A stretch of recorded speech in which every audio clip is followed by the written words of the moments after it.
आपको हड्डी की तकलीफ होती है तो आप जाते हैं हड्डी के डॉक्टर के पास, जिसे ऑर्थोपेडिक सर्जन बोला जाता है।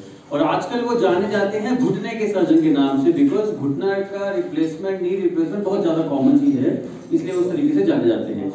अब वैसे ही फोर्टिस हॉस्पिटल मोहाली के अंदर एक स्पेशल चीज़, जो स्पेशल जो कैटेगरी, जो स्पेशल सर्विस जो प्रोवाइड की जाती है वो है कि आपको ऑर्थोपेडिक्स में हर चीज़ का स्पेशल सर्जन मिलेगा, जो कि स्पेशलिस्ट रहेगा, जिसकी उसमें ट्रेनिंग है और सिर्फ उसी के साथ डील करता है।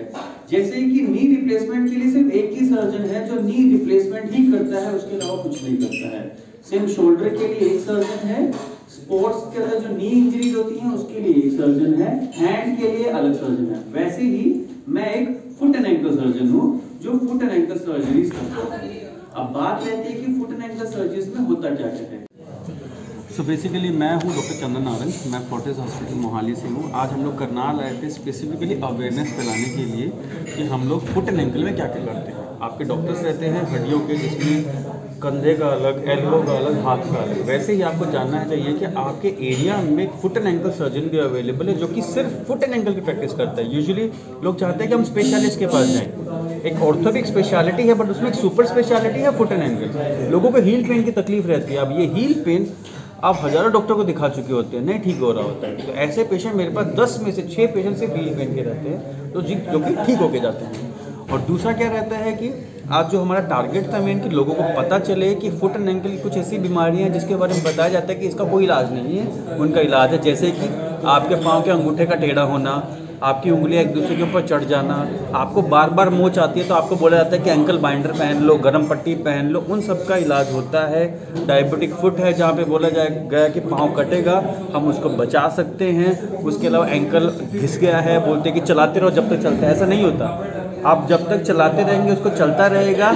ये कॉन्सेप्ट पुराना हो चुका है। द रीज़न, इसका कारण क्या है, एक इंसान क्या चाहता है, हॉस्पिटल में पैसा खर्च करना या फिट रहना। अगर आप फिट रहना चाहते हैं तो आप चलना चाहेंगे, आप एक्सरसाइज करना चाहेंगे, बट आप चलते किस पे, पाँव पे या हाथों पे। एक सिंपल सा क्वेश्चन है, हम लोग पाँव पे चलते हैं तो पाँव हमारे हेल्दी रहने चाहिए, तो पाँव के बारे में कोई बात नहीं करता है। एक नॉर्मल डायबिटीज़ का पेशेंट होता है, उसको चलने के लिए बोल दिया जाता है कि आप चलो, आप चलो, अब चलोगे तो अच्छा होगा, बट ऐसा भी ज़रूरी नहीं है। डायबिटीज़ का पेशेंट जहाँ पे ऑलरेडी नसें मरी हुई हैं, अगर उस पर आप ज़्यादा प्रेशर डालेंगे तो होगा क्या, वो नसें और मरेंगी। तो मेरा कहने का फंडा ये है कि जो डायबिटीज़ वाले ओल्ड एज पीपल हैं उनको मिक्स एंड मैच करके एक्सरसाइजेस करनी चाहिए। नंबर 1, अगर आज आपका वॉकिंग करने का अच्छा है तो आज वॉकिंग करेंगे, कल साइकिलिंग करेंगे, परसों अपर बॉडी की एक्सरसाइज करेंगे, नेक्स्ट डे बैक की करेंगे, नेक्स्ट डे टांगों की करेंगे। इस तरीके से करेंगे तो आप फुट एंड एंकल की जो कॉमन तकलीफ़ें हैं, आर्थराइटिस, नसों का मरना, झंझनाहट, ये सब से आप बचे रहेंगे। तो पेशेंट फोर्टिस हॉस्पिटल में क्यों है, ये सारी सुविधाएं तो दूसरे हॉस्पिटल्स में भी होगी सर? मैं अकेला फुट एंड एंकल सर्जन हूँ इस टाइम पे अपर नॉर्थ के अंदर, तो इस वजह से आप आए। मैं अकेला फुट एंड एंकल सर्जन हूँ जो सिर्फ फुट एंड एंकल प्रैक्टिस करता है। अदरवाइज आपके एरिया में छोड़िए, आपके पूरे, मैं जम्मू कश्मीर बोल रहा हूँ, मैं हरियाणा, हिमाचल, पंजाब, ये सब में बोल रहा हूँ, कहीं पे कोई भी फुट एंड एंकल सर्जन नहीं है। डॉक्टर साहब, कई बार देखने को मिलता है कई बच्चों के जन्म से पैर टेढ़े होते हैं, उसके लिए भी इलाज है? जन्म से पैर टेढ़े वाला मैंने आपको दिखाया, जैसे क्लब फुट है, उसको जन्म से पैर टेढ़ा होना बोलते हैं, उसका इलाज होता है।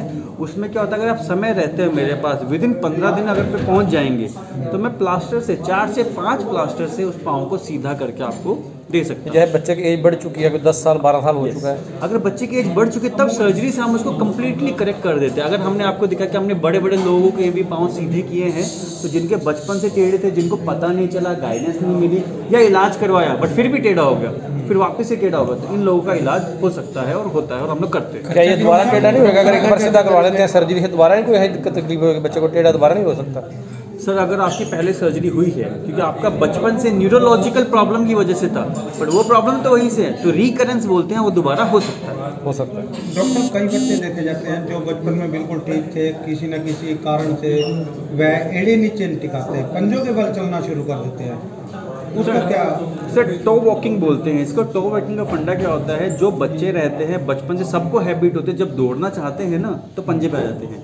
7 साल तक 70% बच्चे वो ठीक हो जाते हैं, बट जो लोग ठीक नहीं होते 7 साल बाद हम लोग क्या करते हैं, उनका जो पीछे का मांस होता है उसको हम लोग लंबा कर देते हैं, वो कम्प्लीटली नॉर्मल होता है। और ये सर्जरी बिल्कुल छोटी सर्जरी होती है, बिल्कुल आपको कट भी नहीं दिखती उसके अंदर, हम लोग एंडोस्कोपी से करते हैं यहाँ से। तो वो ठीक हो जाता है। अगर कोई गरीब परिवार है और उसके बच्चे को यह तकलीफ है तो फोर्टिस तक जाना उसके लिए बहुत इम्पॉसिबल है, हमें पता है, बट हाँ उसके लिए प्रोविज़न क्या है कि हम लोग जो गरीब पेशेंट आते हैं हम उनके भी ऑपरेशन करते हैं, उसका इम्प्लांट का जो एक्सपेंस होता है वो हम लोग उठा लेते हैं। बट फोर्टिस में जो अभी जैसे आपका टो वॉकिंग की बात की हमने, इसके एक्सपेंसेस हम लोग उठा लेते हैं, बट कुछ एक बेसिक अमाउंट होता है वो पे करना पड़ता है। वो अप्रॉक्सीमेटली मिनिमम 30 से 50 हज़ार तक तो जाता ही जाता है। इसमें आयुष्मान योजना के है सर आयुष्मान छोड़िए, फुट एंड एंकल की जितनी मैंने सर्जरी दिखाई है आपको, ना ही आपके कॉर्पोरेट इंश्योरेंसेज में कवर्ड होती है, बहुत डिफिकल्टीज आती है। आप ये देखिए कि ये ब्रांच, अब मैं आपको चलो कॉर्पोरेट भी हटा देते हैं, आपका ECHS अगर CGHS हम लोग लेते हैं, वहाँ पे MRI फुट होता ही नहीं है।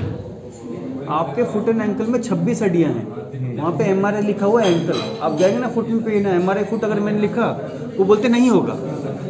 तो इंश्योरेंसेज में फुट एंड एंकल की अवेयरनेस कम है। अब ये देखिए कि मैं अकेला हूँ अभी, और भी आएंगे, धीरे धीरे लोग चलेंगे इस तरफ, बट ये धीरे धीरे ये चीज़ें इंक्लूड होंगी और मुझे बहुत डिफिकल्टी आती है इंश्योरेंसेज के अंदर अप्रूव कराने के लिए, बट हम लोग उसके लिए भी फाइट मारना पड़ता है। टोटल खर्चा कितना आता है इसके अंदर? किस चीज़ का? जैसे फुट एंगल जैसे मैंने पूरा स्पेक्ट्रम दिया आपको, कोई भी सर्जरी 1 लाख में भी जाती है, हमने 80,000 में भी करी, हमने 6 लाख में भी करी। तो ये पूरा स्पेक्ट्रम है। अगर आप एंकल रिप्लेसमेंट की बात है, आपका नी रिप्लेसमेंट आपको पता है 1.5 से 2 लाख में भी आ जाता है, 3.5 में भी होता है, रोबोटिक जाएंगे तो 4.5 में भी होता है, एंकल रिप्लेसमेंट 8.5 लाख में होता है, क्योंकि इंडिया में इम्प्लांट ही नहीं है। तो अगर रेंज की बात करें, हम यहाँ पे डिसाइड नहीं कर सकते, वो डिपेंड करता है कौन सी तकलीफ है, उस हिसाब से छोटा है तो छोटा अमाउंट, बड़ा है तो बड़ा। इसकी कामयाबी कितने % है? एंकल चेंज करने की कामयाबी कितने % मिल रही है?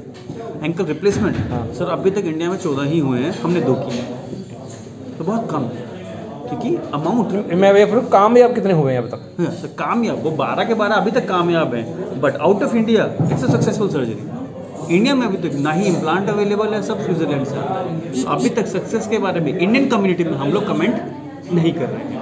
अगर पेशेंट सामने से बोलता है कि हमें करवाना है, देन वी ऑफर, अदरवाइज अभी हम लोग ऑफर नहीं करते। खिलाड़ियों